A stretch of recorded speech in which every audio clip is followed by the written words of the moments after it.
All right, let's talk about a band that was literally pelted with bottles, totally written off as a fad, and pretty much hated by their own genre, only to claw their way up and become one of the biggest, most forward-thinking rock bands on the entire planet. Seriously, this isn't just a band story, it's a flat-out survival story.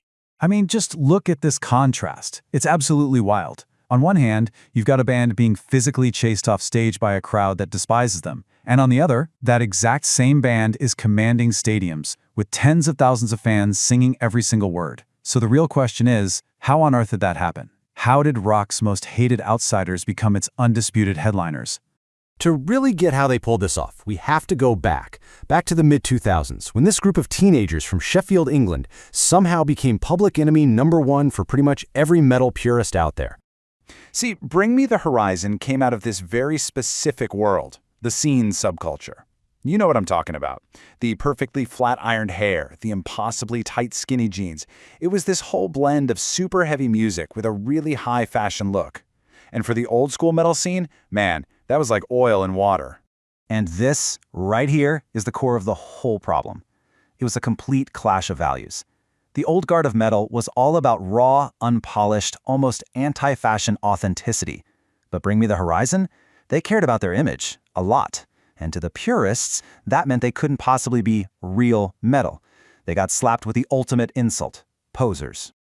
And here's the kicker, the real irony in all of this. Musically, their first album was brutal, raw as hell deathcore. The sound was undeniably heavy. But you know what? It didn't matter one bit. Their image put up this wall that the metal community just could not, or maybe would not, see past. And we're not just talking about some mean comments online. No, the hate was real, and it was physical. At their own shows, their frontman Ollie Sykes was a constant target for stuff being thrown at him. The band basically had to perform in a combat zone, fighting against the very crowd they were supposed to be winning over. It was insane. So you're facing this nonstop rejection. You're at a crossroads. Most bands would have just quit. Some might have tried to please the haters, get even heavier, more metal. But Bring Me the Horizon, they did something else entirely. It's a really fascinating question, right? Put yourself in their shoes for a second. The very people you want to impress are screaming that you're not good enough, not authentic enough. Do you give them what they think they want? No, they did the exact opposite. Instead of just cranking up the distortion and screaming louder, they leaned into melody. They brought in electronics and keyboards. They started building these huge atmospheric soundscapes. They chose to evolve, not to pander.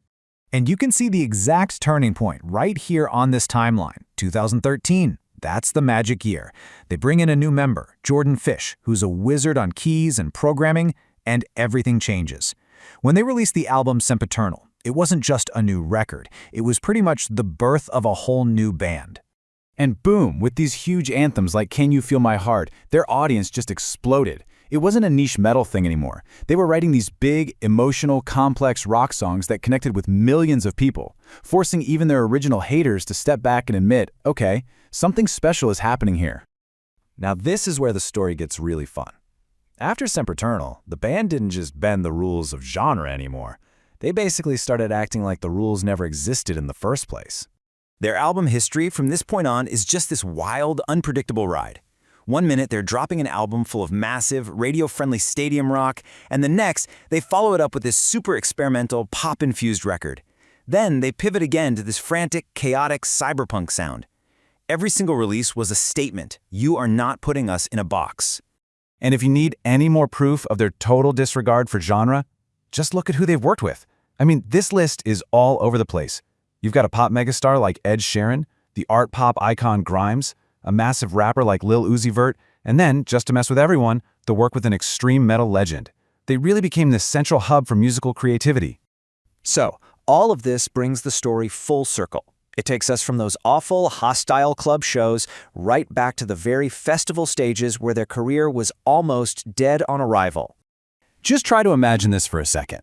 You're about to headline the main stage at Reading Festival. It's a huge, career-defining moment. But this is the exact same festival where years ago, you were humiliated, attacked, and had bottles of who knows what thrown at you until you left the stage. And from that stage, in front of a sea of thousands of people, Ollie Sykes screams out this question. And it wasn't just a question, right? It was a roar of defiance, a declaration of absolute victory. And the answer? Oh, the answer was perfect. It was right there in front of him. The same kinds of people who once hated them, who dismissed them as a joke, they were now packed into the front row, screaming every single word right back at him. They didn't just win, they converted their staunchest critics. So, what's their legacy? What's the big takeaway from all this? Well, the story of Bring Me the Horizon is just this incredible lesson in creative resilience.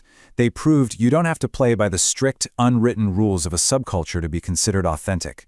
And actually, by embracing the very pop sounds their critics were so scared of, they pumped new blood into a genre that was in real danger of becoming a museum piece. And that leaves us with one last big question to chew on. By completely ignoring their critics and just following their own wild, creative ideas, did this band of outsiders do more than just save themselves? Is it possible that they actually ended up showing the entire rock world the path forward? The key to its own survival?